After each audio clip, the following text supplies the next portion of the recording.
integrate it, add wings to your career. Welcome back to our channel integrate it.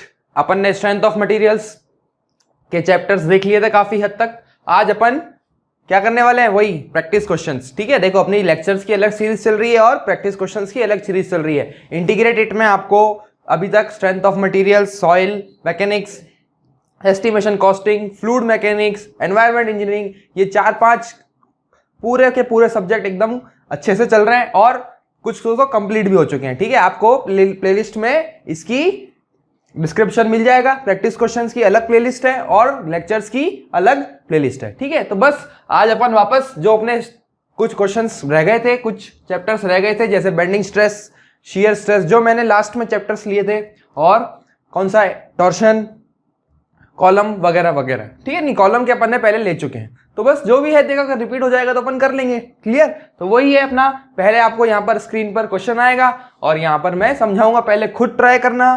ठीक है, और try भी ऐसे नहीं, पहला 1 नंबर के आगे अपना खुद का आंसर लिखो, सेकंड थर्ड जितने भी क्वेश्चन चल रहे हैं सारे खुद के आंसर लिखो और एंड में चेक करना कि मेरे कितने सही हुए कितने गलत हुए, तो इससे अपने को एक्यूरेसी पता चलती है अपनी। क्लियर, तो चलें स्टार्ट करें। देखो फर्स्ट क्वेश्चन आपकी स्क्रीन पे आ रहा है, identify the one where the centroid of the section lies outside the section. देखो मोमेंट ऑफ इनर्शिया और सेंट्रॉइड के क्वेश्चंस भी बाकी थे। ठीक है, अब क्या बोल रहा है कि ये कौन से सेक्शन का सेंट्रॉइड है जो सेक्शन के बाहर लाई करेगा। पहला देखो टी सेक्शन, तो अपन ने देखा कि टी सेक्शन में अपन ने देखो निकाल भी चुके थे इसका सेंट्रॉइड। टी सेक्शन का अपन ने सेंट्रॉइड निकाला भी था। टी सेक्शन का सेंट्रॉइड कहाँ लाई करता है, वही एक्स एक्सिस का, तो ये वाला पॉइंट तो रहेगा ही, एक्स बार तो आएगा ही नहीं, सिर्फ वाई बार आता है।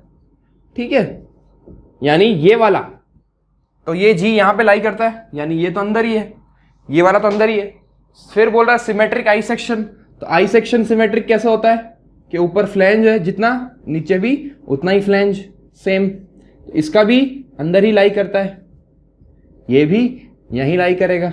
थर्ड देखो, थर्ड कौन सा, एंगल सेक्शन। देखो अपन ने एंगल सेक्शन नहीं देखा था, एंगल सेक्शन ऐसा होता है एल शेप में।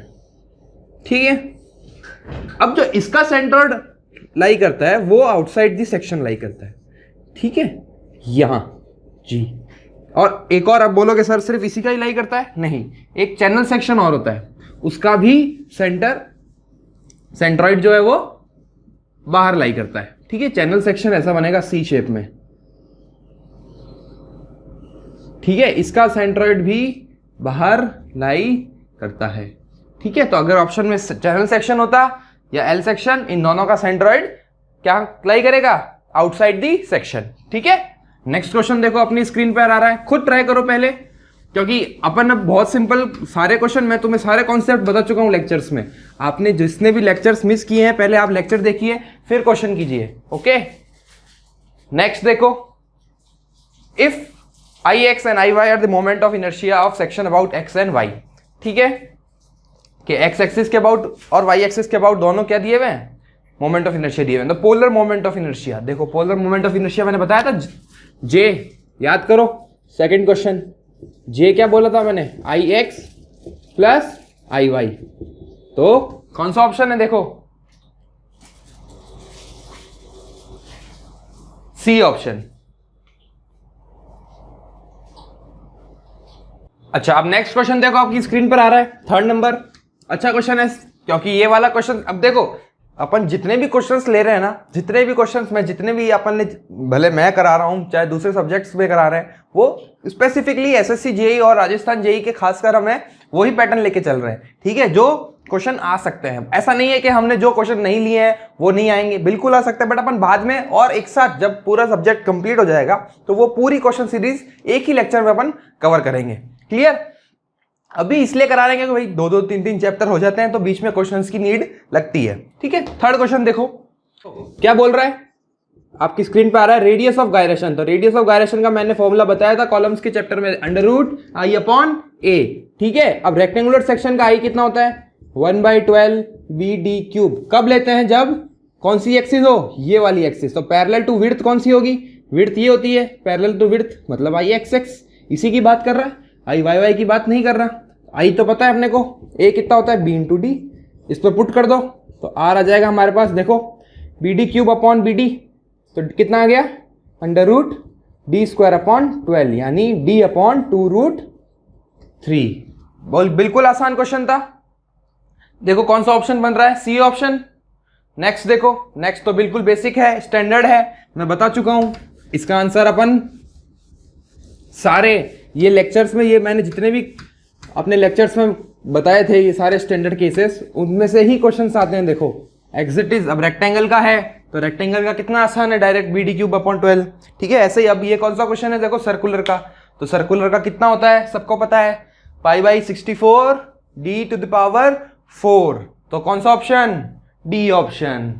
नेक्स्ट देखो, नेक्स्ट क्वेश्चन अच्छा है, ऐसे क्वेश्चंस ही आएंगे। आपकी स्क्रीन पे क्वेश्चन आ रहा है, the ratio of the moments of inertia of a triangular section. अब देखो ट्राइंगुलर सेक्शन आ गया, about its base and about its centroidal axis parallel to the base. देखो ये क्वेश्चन है, ये ठीक है, इसके अबाउट और इसके सेंट्रोइडियल एक्सिस के अबाउट, ये जीजी लिखूं या एक्स लिखूं, और ये क्या है ए। तो बेस के अबाउट मैंने बताया था IA कितना होता है 1/12 BH³, अगर ये बेस B है और हाइट H है।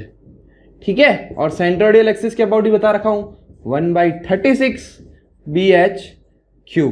तो किसका रेशियो चाहिए, देखो इन दोनों का रेशियो चाहिए, ऑप्शन नहीं है हमारे पास, सिर्फ क्वेश्चन है, तो इन दोनों का रेशियो कर दो, आंसर आ जाएगा 3, 36/12 हो जाएगा। क्लियर, समझ में आया क्या करना है मेरे को, IAA अपॉन IGG निकालना है, ये निकालना है बिल्कुल। नेक्स्ट देखो, बहुत सिंपल बेसिक क्वेश्चन, एकदम बेसिक क्वेश्चन, और ये क्वेश्चन आ सकता है unit of second moment of area. अब बच्चे बोलेंगे sir second moment of inertia क्या होता है, sorry second moment of area क्या होता है। तो मैंने बताया था लेक्चर में कि सेकंड मोमेंट ऑफ एरिया कौन होता है, मोमेंट ऑफ इनर्शिया होता है, मोमेंट ऑफ इनर्शिया होता है। तो मोमेंट ऑफ इनर्शिया की सबको यूनिट पता है, कितनी होती है mm4। कैसे, देखो BD³ B mm H mm, इसका क्यूब इंटू 1/4, अपने आप आ गई डायमेंशन। क्लियर, बहुत आसान। नेक्स्ट देखो, नेक्स्ट वाला क्वेश्चन भी same to same question, as it is question मैंने ये अपने लेक्चर में लिया था, बट इसमें वैल्यूज नहीं डाली थी, बस इसमें वैल्यूज आ चुकी है।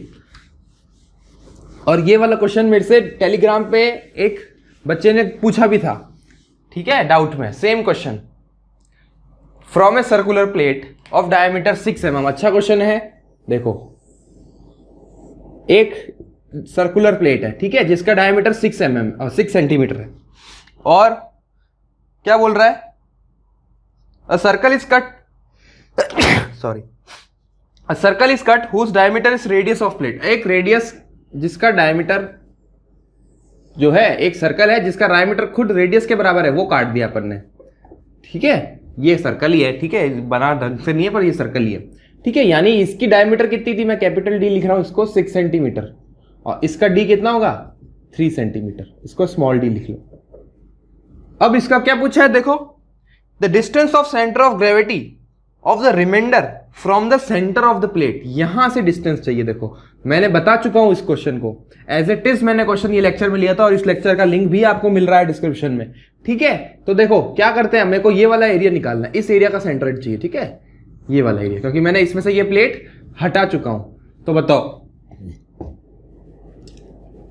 y x एक्सिस के अबाउट, x एक्सिस के अबाउट, तो ये बिल्कुल सिमेट्रिक है, तो y बार तो आएगा नहीं, क्या आएगा, x बार आएगा। क्यों आएगा x बार, क्योंकि ये अब y एक्सिस के अबाउट ये फिगर सिमेट्रिक नहीं है।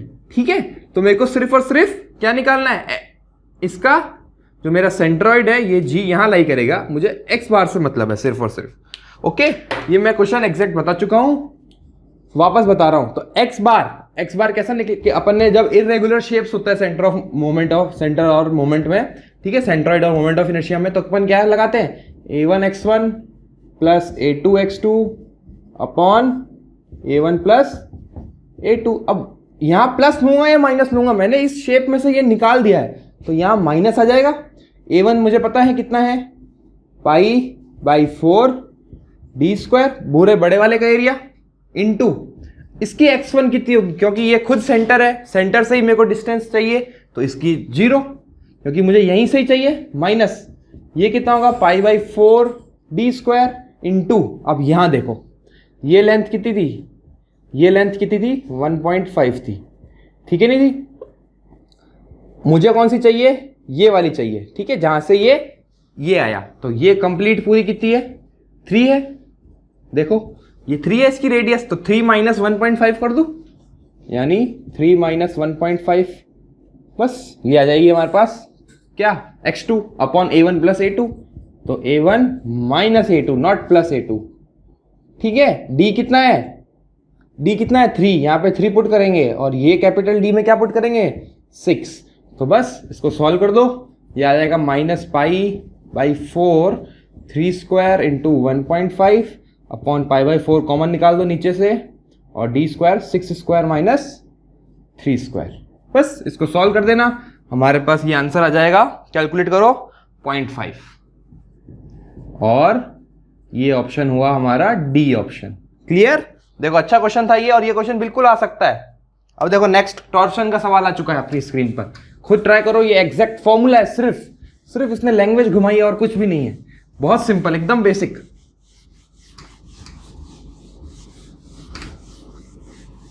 देखो क्या बोल रहा है question, a shaft rotating NRM under A torque transmits a power of, ठीक है, क्या बोला कि पावर चाहिए मेरी, पहली बात तो अपन पावर का फॉर्मूला देख चुके हैं ऑलरेडी, 2π/NT अपॉन 60, देखा था ये फॉर्मूला पावर ट्रांसमिशन का, ठीक है।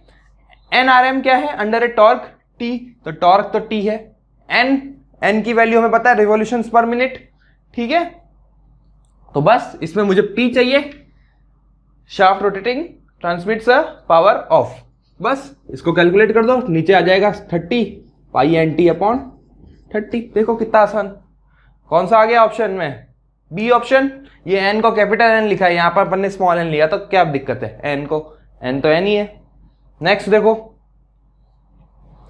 नेक्स्ट क्वेश्चन अच्छा है, क्या चाहिए इसको, देखो if A solid shaft, question पढ़ो, ऐसे ही क्वेश्चन आएंगे देखो अपने खासकर जेई में।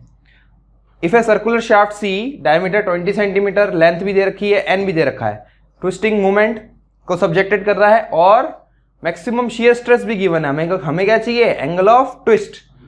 देखो अपन ने टॉर्शन फॉर्मूला देखा था, T/J इक्वल्स टू सिग्मा नहीं tau upon R equals to N theta upon L या G∅/L, ये देखा था अपन ने, N∅/L बोलो या G, कुछ भी बोलो कोई फर्क नहीं पड़ता, अपने को एंगल ऑफ ट्विस्ट चाहिए, और क्या क्या गिवन है देखो। अब ये फॉर्मूला नहीं लगेगा हमारे, ये वाला काम आएगा ना, क्योंकि हमें टॉर्शन और टॉर्क नहीं दिया हुआ है, हमको शियर स्ट्रेस गिवन है। तो इस क्वेश्चन में देखो शियर स्ट्रेस कितना है, शियर स्ट्रेस कितना आ गया, देखो इसमें से मेरे को क्या चाहिए, एंगल ऑफ ट्विस्ट चाहिए थीटा, तो थीटा आ जाएगा tau into L upon N into R आएगा। टॉ कितना है देखो, मैक्सिमम वैल्यू 50। लेंथ भी गिवन है देखो हमारे पास, लेंथ गिवन है कितनी है 400 सेंटीमीटर, तो mm में कितनी हो जाएगी 4000। देखो सारी mm में करना, यूनिट्स का बहुत ध्यान रखनी है हमें। n की वैल्यू भी गिवन है 0.8 इंटू 10⁵ और r, अब देखो r क्या लूं मैं, r क्या लेनी होती है मेरे को, मैक्सिमम जहां से सेक्शन में ले दूं, तो क्या मेरी जो रेडियस होगी वही r के बराबर है। तो r कितनी है इसमें, देखो डायमीटर कितना गिवन है हमारे पास, डायमीटर है 20 सेंटीमीटर, 20/2 हो जाएगा, यानी ये ले लेंगे अपन 200/2। बस इसको सॉल्व करोगे ना तो आंसर 0.025 आएगा। ध्यान रखना ये ऑप्शन, क्योंकि ये वाला क्वेश्चन एसएससी में बोनस हुआ था, ये एसएससी का ही सवाल है क्योंकि इसने ऑप्शंस गलत दे रखे हैं। 0.0025 दिया हुआ है सी ऑप्शन, ठीक है। तो ये क्वेश्चन अपने को तो फॉर्मूले से मतलब, अपने को तो कॉन्सेप्ट से मतलब है, ठीक है। आंसर ऑप्शन में गलत आया तो क्या हुआ, क्वेश्चन बोनस ही होगा, ये दिक्कत मत करो। तो तुम ये सोचो कि 0.025 आ रहा है तो गलत ही कर रहा हूं मैं, नहीं, अपन ने बिल्कुल सही किया है, ठीक है। नेक्स्ट देखो, अच्छा क्वेश्चन है, यही है, देखो क्या बोल रहा है, in a shaft the shear stress is not directly proportional to. देखो शियर स्ट्रेस अभी सब दिख रहा है अपने को लिखा हुआ, ये पूरा का पूरा टॉर्शन फॉर्मूला हमको गिवन है। ठीक है, देखो पहला क्या है, रेडियस ऑफ शाफ्ट के प्रोपोर्शनल है। देखो ये आर वहां चला जाएगा तो बिल्कुल है सही। एंगल ऑफ ट्विस्ट के है, बिल्कुल है। लेंथ ऑफ शाफ्ट के है क्या, नहीं आएगा लेंथ ऑफ शाफ्ट। क्यों, क्योंकि लेंथ ऑफ शाफ्ट के इनवर्सली प्रोपोर्शनल है। देखो तो आंसर ये गलत हो गया, यानी नॉट डायरेक्टली प्रोपोर्शनल टू, यही आ गया लेंथ। तो ऑप्शन नंबर सी हमारा राइट आंसर। नेक्स्ट देखो एंगल ऑफ ट्विस्ट, वापस इसी फॉर्मूले से एंगल ऑफ ट्विस्ट चाहिए, बट अब हमें ये वाला फॉर्मूला यूज कर रहे हैं। अब ये फॉर्मूला यूज करना है, तो देख के बताओ कितना आ रहा है हमारे पास, कितना आ रहा है। देखो angle of twist T L upon अगर ये वाला ले लूं, जी ले लूं, जी जे, ठीक है, या एन जे, कुछ भी लिख दो, कोई फर्क नहीं पड़ता। अगर मॉड्यूलस ऑफ रिजिडिटी को एन लिखता है या जी लिखता है तो फॉर्मूला हमारा तो सेम ही रहेगा।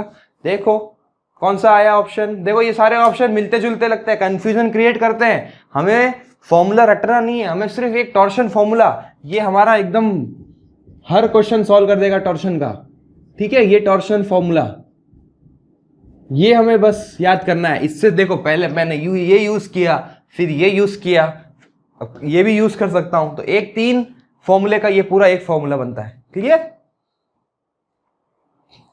नेक्स्ट देखो ये भी मैं क्वेश्चन सेंट्रॉइड और मोमेंट ऑफ इनर्शिया में इसमें है। अच्छा अब नेक्स्ट क्वेश्चन अच्छा है, सेंट्रॉइड का नहीं है, चेंज हो गया क्वेश्चन, ठीक है। किसका है ये, शियर स्ट्रेस डिस्ट्रीब्यूशन आ गया। देखो अपन ने वो भी देख लिया, टॉर्शन के क्वेश्चंस भी देख लिए, सेंट्रॉइड के क्वेश्चंस भी देख लिए। अब बचता कौन सा है, शियर स्ट्रेस और बेंडिंग स्ट्रेस। बाकी सब चैप्टर्स के अपन क्वेश्चंस करते आए हैं, क्लियर। नेक्स्ट क्वेश्चन देखो, अच्छा क्वेश्चन है। A bar of square section of area a square is held such that the diameter is vertical। देखो ये क्वेश्चन मैं बता चुका हूं, याद हो तो, इसका डिस्ट्रीब्यूशन भी बताया था और इसका मैंने फिगर भी बताया था कि कैसे किस पर मैक्सिमम लेता है ये, ठीक है। ये ऐसे बी बनता था, याद है, सॉरी गलत बन गया,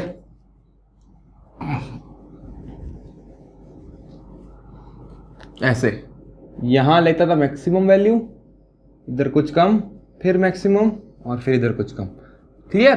तो हमें क्या पूछ रहा है, देखो द मैक्सिमम शियर स्ट्रेस, तो मैक्सिमम शियर स्ट्रेस यहां लाई कर रहा है, इधर और इधर, क्यू मैक्स। और ये वाली वैल्यूज भी मैंने लिखी थी, मेरा लेक्चर देखो शियर स्ट्रेस डिस्ट्रीब्यूशन का, मैंने सारे हर सेक्शन के बताए थे कि मैक्सिमम और मीन में क्या रिलेशंस होता है, क्योंकि यही क्वेश्चन डायरेक्ट आते हैं। अब ये इनकी ये पूछेगा, ठीक है। देखो कितना आ रहा है, the maximum shear stress will develop at distance h where h is. तो बताओ मैंने ये वाली सारी की सारी लेंथ बता चुका हूं, कितनी होती थी ये, 3a/4√2, a/4√2, a/4√2 और 3a/4√2 बताई थी। और ये वाली जो मैक्सिमम वैल्यू थी Q मैक्स, वो क्या आया था, 9/8 ऑफ Q एवरेज। तो बताओ कौन सा ऑप्शन बन गया हमारा, 3a/4√2 ये रहा, और ऑप्शन नंबर बी।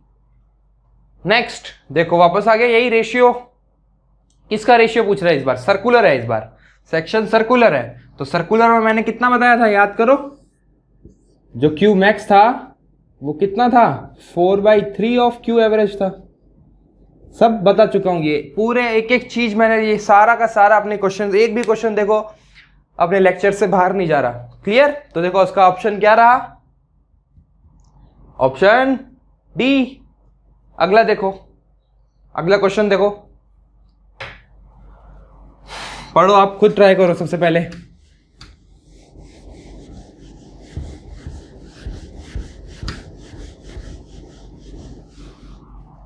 देखो next question, for a given shear force across a symmetrical I section, ठीक है। सिमेट्रिकल आई सेक्शन का शियर स्ट्रेस डिस्ट्रीब्यूशन देखो कैसा होता है, बताया था। देखो सारे सब वही है, सारे के सारे क्या हैं, शियर स्ट्रेस डिस्ट्रीब्यूशन के ऊपर क्वेश्चन है। देखो सिर्फ हमें वैल्यूज भी नहीं निकलवा रहा है, ये सिर्फ उसी के ही एप्लीकेशन हमें मिल रहे हैं।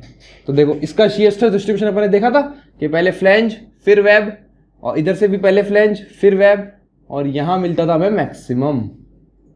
ठीक है, और ये इसकी सेंट्रॉइड एक्सिस होती थी। ठीक, तो देखो ए ऑप्शन पढ़ो, कहाँ मैक्सिमम मिल रहा है? At a junction of flange and the web, यहां नहीं तो यहां तो नहीं मिल रहा। At a junction of flange and the web but on the flange, मतलब इधर अंदर नहीं। एक्सट्रीम फाइबर, यहां तो जीरो ही है एक्सट्रीम फाइबर पे, ये शियर स्ट्रेस डिस्ट्रीब्यूशन है, ध्यान रखना, बच्चे कंफ्यूज हो जाते हैं बेंडिंग स्ट्रेस डिस्ट्रीब्यूशन और शियर स्ट्रेस डिस्ट्रीब्यूशन में, ये शियर स्ट्रेस डिस्ट्रीब्यूशन है। और last centroid of the section, देखो सेंट्रॉइड पे मैक्सिमम मिल रहा है, बिल्कुल, ये क्यू मैक्स, ये क्यू डब्ल्यू, ये क्यू एफ, तो ऑप्शन नंबर डी। नेक्स्ट, अच्छा क्वेश्चन है ये, बहुत अच्छा क्वेश्चन है ये, आप एक बार खुद ट्राई करो सब जने, ठीक है, फिर बताता हूं मैं, बहुत अच्छा क्वेश्चन है और ऐसे क्वेश्चन अब आने लग गए हैं, ठीक है, ऐसा समझ मत ना कि हमेशा ही एकदम स्ट्रेट फॉरवर्ड क्वेश्चन आएंगे, ठीक है। पढ़ो question, the ratio of length and the depth, क्या क्या चाहिए मुझे? L अपॉन डी चाहिए, of a simply supported beam which experience the maximum bending stress, देखो बेंडिंग स्ट्रेस का सवाल आ चुका है, equal to tensile stress due to same load. क्या बोला है क्वेश्चन? देखो अपने को पहले बनाना पड़ेगा, फॉर्म करना पड़ेगा कि एक सिंपली सपोर्टेड बीम है जिसकी लेंथ L है और डेप्थ D है और एक W मान लो लोड लग रहा है, क्लियर? तो मैक्सिमम बेंडिंग स्ट्रेस कितना होगा? पहली बात तो मुझे वो निकालना पड़ेगा, तो बताओ M अपॉन आई, अब मेरे को फ्लेक्सर फॉर्मूला यूज करना पड़ेगा, सिग्मा अपॉन क्या था? F अपॉन वाई था, सिग्मा लिखो चाहे F लिखो एक ही बात है, F अपॉन वाई था, ठीक। तो बताओ मैं यहां से F तो निकाल सकता हूं, कितना होता है F? F आता है M upon I into Y, ठीक। तो M कितना होगा मैक्सिमम? WL/4 होता है, याद करो सिंपली सपोर्टेड का शियर फोर्स डायग्राम में मैक्सिमम बेंडिंग मोमेंट कितना निकाला था? WL/4 सिंपली सपोर्टेड बीम के लिए, इनटू अब y कितना होगा? जितना D/2 होगा, क्यों होगा? देखो ये रेक्टेंगल होता था तो यहां से एक्सट्रीम फाइबर पे मैक्सिमम D/2 ले सकते हैं, y मैक्स अपॉन i, अब i सबको पता है 1/12 BD3, क्लियर? यही होती है, बिल्कुल। तो ये मेरे को निकला F, इसको इवेल्युएट कर दो, इसको इवेल्युएट कर दो बेटा, तो ये आ जाएगा, देखो ये 4 है, ये कटा 3 यानी 3/2 और एक D से एक D कैंसिल, बचा WL अपॉन BD², ये बना, ठीक है। ये किसके लिए? ये ड्यू टू क्या है? बेंडिंग स्ट्रेस है। अब हमें क्या निकालना है? ड्यू टू टेंसाइल स्ट्रेस निकालना है। तो ड्यू टू टेंसाइल स्ट्रेस तो सबको पता है, W अपॉन BD होता है ना, ये क्या है? ये W अपॉन BD क्या चीज है? Sigma upon what, sorry load upon sigma है ना, ये P अपॉन A है ना, ये होता था सिग्मा, ध्यान रखो, सिंपल, लोड अपॉन एरिया। तो इसको इसके इक्वेट कर दो, तो 3WL upon 2BD² equals to W upon BD। तो एक B से B कैंसिल, W से W कैंसिल, D से D कैंसिल, तो कितना आया? देखो हमें किसका रेशियो चाहिए? Length to length and depth का रेशियो चाहिए। तो देखो L/D कितना आ रहा है? L/D आ रहा है 2/3 आ रहा है, ये 2 ऊपर चला गया, 3 नीचे आ गया, ऑप्शन कौन सा बन रहा है? B option. अच्छा क्वेश्चन था ना। नेक्स्ट देखो एकदम बेसिक क्वेश्चन, एकदम बेसिक क्वेश्चन है नेक्स्ट वाला, अब सबको आता है ये वाला क्वेश्चन। अजम्पशंस मैंने एकदम बताए थे सारे के सारे, हर थ्योरीज के मैं पहले अजम्पशन बताता हूं, फिर थ्योरी का फॉर्मूला बताता हूं। तो बताओ कौन सी थ्योरी है ये? पहली बात पढ़ो, बेंडिंग थ्योरी है, सिंपल बेंडिंग थ्योरी के मैंने अजम्पशंस बताए थे। क्या क्या थे अजम्पशन? मटेरियल होमोजीनियस आइसोट्रोपिक तो होता ही होता है, और क्या क्या होता है? प्योर बेंडिंग होती है, ठीक। और हाँ एक इंपॉर्टेंट भी था कि जो मॉडुलस ऑफ इलास्टिसिटी कंप्रेशन में भी बराबर थी, जो टेंशन में भी बराबर होगी। तो सारे सही हैं, ये डी ऑप्शन बिल्कुल आसान। नेक्स्ट देखो, नेक्स्ट क्वेश्चन भी मैं क्लास में ले चुका हूं, और बट इसका कॉन्सेप्ट बताया था मैंने, एग्जैक्ट क्वेश्चन अभी देखो सामने आ रहा है। The strongest rectangular beam cut from a circular log, ये बता चुका हूं देखो एज इट इज। तब बच्चे बोल रहे थे कि सर ये क्वेश्चन तो आ ही नहीं सकता, ये आ गया ना, एसएससी का ही सवाल है ये। The ratio of width and the depth, ठीक है, विड्थ मतलब इसको मान लो x, डेप्थ मान लो इसकी y, और स्ट्रॉन्गेस्ट सेक्शन, मैंने इसको पूरा डेरिवेशन करके बताया था ये वाला, और याद करो वो मैंने कहा था कि सीधा सीधा हमें रिजल्ट याद करनी है। तो ये तो आया था √d/2 3 और y आया था √2/3d। ये d बाहर है ना, तो इनका रेशियो अगर आपको ये चीज समझनी है, ठीक है, इसका डेरिवेशन देखना है तो जाओ लिंक में, मैं इसका डेरिवेशन अब नहीं कराने वाला, अब हमें सीधा सीधा रिजल्ट याद करना है। तो इनका रेशियो कर दो भैया, कितना आ रहा है, x/y करो, 1/√2 आएगा 0.707, ठीक। देखो डी ऑप्शन। नेक्स्ट देखो, नेक्स्ट क्वेश्चन भी मैंने कांस्टेंट यूनिफॉर्म स्ट्रेंथ का बीम बता रखी है, ठीक है। अगर मैं डेप्थ कांस्टेंट लेता हूं या ब्रेथ कांस्टेंट लेता हूं या विड्थ कांस्टेंट लेता हूं, सब दोनों केसेस लिए थे ये। तो ये वाला कौन सा केस है, देखो, for beams of uniform strength, ठीक है। Uniform strength one of beam, तो बेंडिंग स्ट्रेसेस के क्वेश्चन बहुत इंपॉर्टेंट हैं, और इस लेक्चर में भी तुम्हें पता चलेगा कि बेंडिंग स्ट्रेस के क्वेश्चन कितने कंफ्यूजिंग होते हैं, ठीक है। कभी यूनिफॉर्म स्ट्रेंथ आ जाएगी, कभी ये अभी टेंसाइल और क्या किया था अपन ने, बेंडिंग स्ट्रेस को इक्वेट किया था, अभी ये रेक्टेंगुलर स्ट्रॉन्गेस्ट सेक्शन आ गया था, सेक्शन मॉडुलस के क्वेश्चन आ सकते हैं। तो बेंडिंग स्ट्रेस वाले चैप्टर के बहुत ही वैरायटी बनती है क्वेश्चन की, क्लियर। तो देखो, for beam of uniform strength if depth is constant, अगर डेप्थ कांस्टेंट है, ठीक है, देखो याद करो, जब डेप्थ कांस्टेंट थी, अभी क्या है, ये क्या थी, अगर मान लो कहां थी, डेप्थ इज कांस्टेंट, ठीक है, और यूनिफॉर्म है, और याद रखना सिंपली सपोर्टेड ही है और W ही लोडेड है, हमने यही केस लिया था, W था और सिंपली सपोर्टेड भी था। तो बताओ अपन ने क्या चेंज कराई थी, विड्थ चेंज कराई थी, ठीक है। ये B देखा था अपन ने, और ये B किसके प्रोपोर्शनल देखा था, directly proportional to bending moment M देखा था, याद करो। तो देखो ऑप्शन अपना कौन सा सही है, width is directly proportional to the bending moment, लो पहला क्वेश्चन ही सही आ गया, ठीक है। ये कैसे आया बताऊं, लो भैया देख लो। तो देखा था अपन ने कि M/I is equal to F/Y होता है, ठीक है। F यूनिफॉर्म है, तो हमारी बीम अगर यूनिफॉर्म स्ट्रेंथ की है तो F बिल्कुल सेम रहेगा, क्या क्या बदलेगा, I और M, ठीक। तो F तो सेम है, तो यहां ले आओ M। अब M मैंने लिया था WL/4 लिया था, Y कितना लिया था मैंने, Y कितना लेंगे अपन, D/2 लेंगे, बिल्कुल, क्योंकि हाफ अभी देखा था रेक्टेंगुलर है।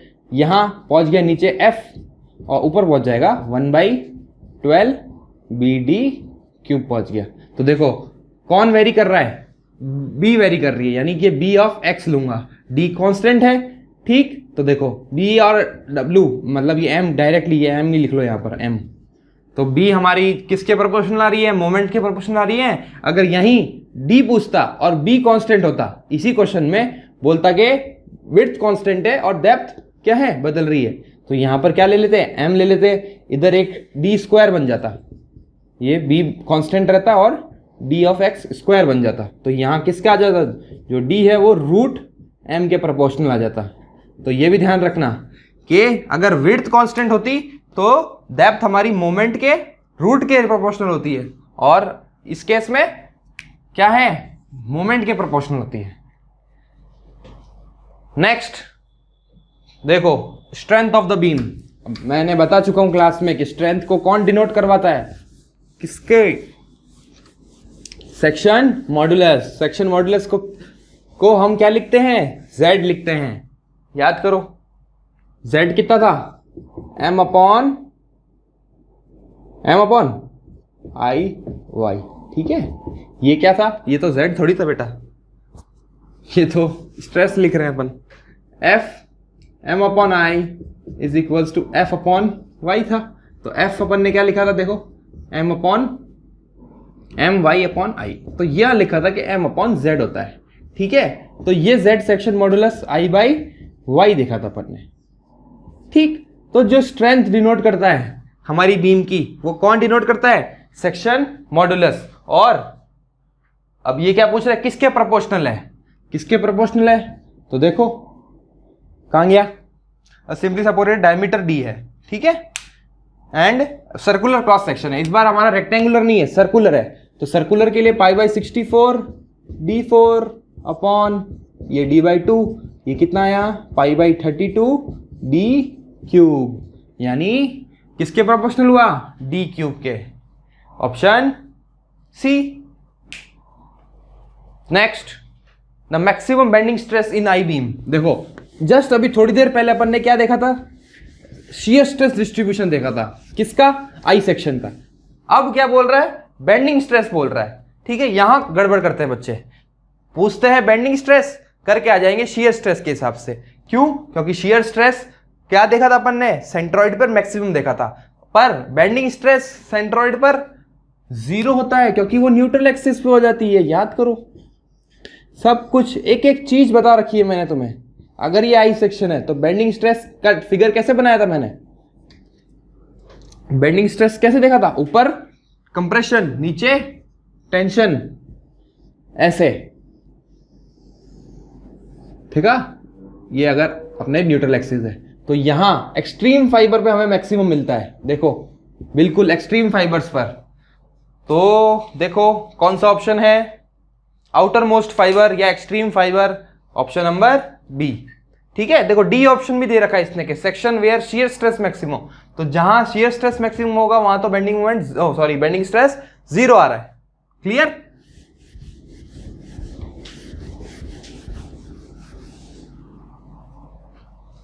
नेक्स्ट क्वेश्चन देखो, आपको किसी ना किसी एग्जाम में मिल ही जाता है। ठीक है, most efficient and economical section used as a beam. ठीक है, तो ये आपको डायरेक्ट याद करने वाली चीज है, और रिमेंबर रखो, ध्यान रखो, ये आई सेक्शन होता है। ठीक है, मैं ऐसे क्वेश्चंस भी आते हैं कि जो अपने को सीधे सीधे याद करने वाली चीज है। ठीक है, तो इसका आंसर आएगा ए, आई सेक्शन, जो सबसे इकोनॉमिकल होती है और एफिशिएंट होती है एज अ बीम। सिर्फ और सिर्फ बीम की बात कर रहा हूं मैं। अच्छा, अब देखो, खुद पढ़ो ये क्वेश्चन और खुद ट्राई करो, बहुत आसान क्वेश्चन है एकदम। Of the several prismatic beams of equal length and same material, सब कुछ सेम है, लेंथ सेम है, मटेरियल सेम है। ठीक है, तो मैक्सिमम लोड कौन कैरी करेगा। अभी थोड़ी देर पहले मैंने बताया था कि सेक्शन मॉड्यूलस हमेशा बीम की स्ट्रेंथ को डिनोट करता है ना। तो देखो option number C, section modulus आएगा इसका आंसर। देखो मोमेंट ऑफ इनर्शिया मत कर देना, क्योंकि वो आई बाई वाई, ठीक है, इसलिए section modulus. Next, the ratio of flexural rigidity. देखो फ्लेक्सुरल रिजिडिटी, अब बच्चे भूल जाते हैं, इतनी देर तक अपन करते आए हैं शियर स्ट्रेस, बेंडिंग स्ट्रेस, और क्वेश्चन आ गया फ्लेक्सुरल रिजिडिटी। फ्लेक्सुरल रिजिडिटी में बता चुका हूं बहुत पहले, ई इंटू आई होता है। तो इसने ई के बारे में तो कुछ नहीं दिया हुआ क्वेश्चन में, सिर्फ और सिर्फ क्या चेंज करा रहा है, क्रॉस सेक्शन चेंज करा रहा है, यानी आई चेंज होगा ना। तो आई क्या होता है, 1/12 BD³ होता है। रेक्टेंगल हो रहा है क्या ये, ठीक है, बिल्कुल रेक्टेंगल है। तो एक तो है B इंटू डी का और एक है B इंटू 2D का, तो किसके प्रोपोर्शनल है, डायरेक्ट देख के बताओ, D³ के प्रोपोर्शनल है ना। तो the ratio of flexibility of similar, तो आंसर कितना आ जाएगा, देखो आई का रेशियो ही चाहिए हमें तो सीधे सीधे, तो I1 अपॉन I2 कर दो, तो D³ यहां कितना बनेगा, 2D का होल क्यूब, यानी 8 अपॉन 8 D³ बनेगा। मैं डायरेक्ट कर रहा हूं देखो, और नीचे बनेगा D³, तो आंसर कितना आ जाएगा 8। ठीक है, तो देखो 1/8 आएगा, क्यों, क्योंकि अपन दिस बाई दिस करना है अपन को। क्लियर, देखो यहां गड़बड़ मत कर देना, क्योंकि 1/8 भी ऑप्शन हो सकता था, हमें क्या करना है, दिस अपॉन दिस करना है, यानी 1/12 B 2D का होल क्यूब, ये नीचे रखना है, और ऊपर कौन रखेंगे, 1/12 B D³ रखेंगे, ये I1 ये I2। तो इसका आंसर कितना आ जाएगा, सीधे सीधे 2 का क्यूब 1/8, ऑप्शन नंबर सी। ठीक, नेक्स्ट देखो, नेक्स्ट क्वेश्चन भी मैं एकदम क्लास में ले चुका हूं, ये वाला मोमेंट ऑफ रेजिस्टेंस का। अगर स्क्वायर सेक्शन है, अगर डायगनली रख रहा हूं या साइड को हॉरिजॉन्टल रख रहा हूं, देखो सारा एक एक क्वेश्चन जो भी इंपॉर्टेंट कॉन्सेप्ट होते हैं मैंने सब कुछ कवर कराया है हमारे लेक्चर्स में। ठीक है, तो देखो क्वेश्चन पढ़ो खुद पहले। For a given stress the ratio of moment of resistance of a square cross section when placed to horizontal. ठीक है, पहले दो साइड्स हॉरिजॉन्टल है, ये वाला केस है, और दूसरा कौन सा है, जब डायगोनल हॉरिजॉन्टल है। तो मैंने इन दोनों के सेक्शन मॉडुलस को कंपेयर करवाया था और ये एग्जैक्टिस क्वेश्चन कराया था कि m directly proportional to z होता है, तो m1 upon m2 z1 upon z2 होता है, और कितना होता है, √2 होता है। तो देखो कौन सा ऑप्शन है हमारे पास, बी ऑप्शन, बी है बिल्कुल। नेक्स्ट, अब देखो बहुत आसान, कर्वेचर। तो कर्वेचर का फॉर्मूला हम डायरेक्ट बचपन में 11th क्लास में मैथ्स में अपन ने देखा था, क्या होता है, ये हमें को डायरेक्ट याद करना है। देखो अपन ने कहीं भी कर्वेचर का कोई फॉर्मूला अलग से देखा नहीं था, अपन ने तो सिर्फ और सिर्फ क्या बोला था कि 1/r को कर्वेचर बोलते हैं और m/ei के बराबर होता है। ठीक है, ये होता है कर्वेचर। अब कहीं पर भी ऐसा क्वेश्चन में, जो क्वेश्चन देख रहे हो तुम, ऐसा क्वेश्चन तुमने कहीं नहीं देखा है, ना ही ऐसे ऑप्शंस देखे हैं, ना ही हमने कोई ऐसी चीज देखी है। बट जब अपन 11th क्लास में थे तब अपन ने देखा था कि ये जो कर्वेचर होता है वो direct plus minus d2y/dx² upon 1 plus dy/dx का whole square to the power 3/2, ये होता है डायरेक्ट। देखो अभी तक अपन ने कहीं स्ट्रेंथ ऑफ मटेरियल में ही अपने को कहीं काम नहीं आए हैं, ठीक है, बट अपने को ये याद करना पड़ेगा डायरेक्ट, क्योंकि अगर एसएससी ने पूछा है तो राजस्थान जेई बिल्कुल पूछ सकता है।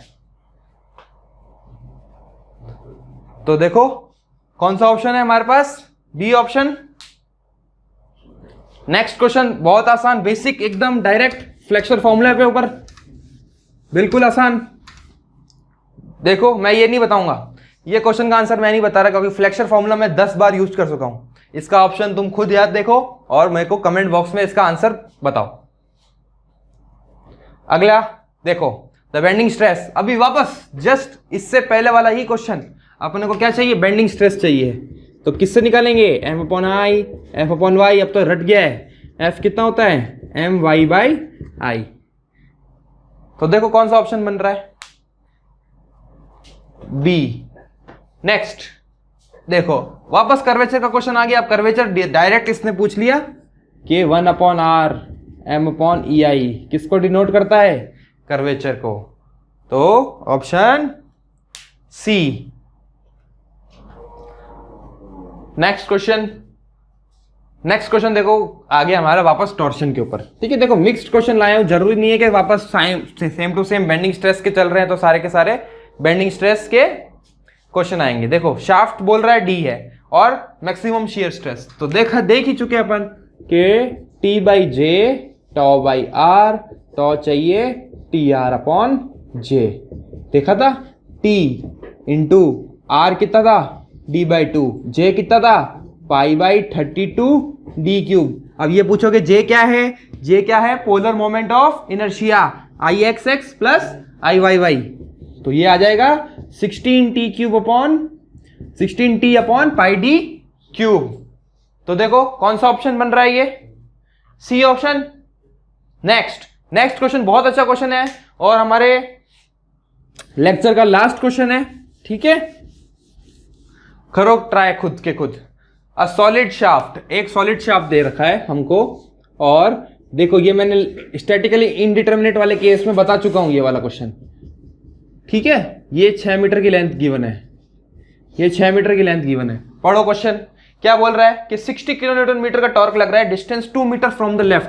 ये लेफ्ट है, ये राइट है, तो यहां से 2 मीटर पर एक क्या लग रहा है, 60 किलोन्यूटन मीटर का टॉर्क लग रहा है। तो यहां ए मान लो, ये बी मान लो, ये लेफ्ट और राइट मान लो, ये 2 मीटर और ये 4 मीटर। तो इनमें टॉर्शन कैसे डिस्ट्रीब्यूशन होगा मैं बता चुका हूं कि अगर ये इस साइड वाला है, अगर यहाँ ए था तो ऊपर इधर इस साइड क्या आएगा, बी आएगा, TB/A+B। और यहां से राइट में लेंगे तो TA/A+B, यही होता था। तो बताओ लेफ्ट वाला कितना आएगा, 60 × 4/6, तो ये आ जाएगा 40 किलोन्यूटन मीटर। और लास्ट हमारा राइट वाला आ जाएगा, तो राइट वाला अपने आप 60 - 40 कर दो या 60 × 2/6 कर दो, तो ये आ जाएगा 20 किलोन्यूटन मीटर। आसान है, बहुत आसान है। चलो फिर आज हमारा ये लेक्चर यहाँ कंप्लीट होता है। देखो अपन ने स्ट्रेंथ ऑफ मटेरियल्स की प्रैक्टिस भी अच्छे से कर रखी है, लेक्चर्स भी सारे अच्छे से किए हैं। आपको कोई भी डाउट हो पूछो मुझसे, और मिलते हैं नेक्स्ट क्लास में। तब तक के लिए please like, share and subscribe to integrate it. Thank you for watching the video. Please like, share and subscribe the channel Integrate It.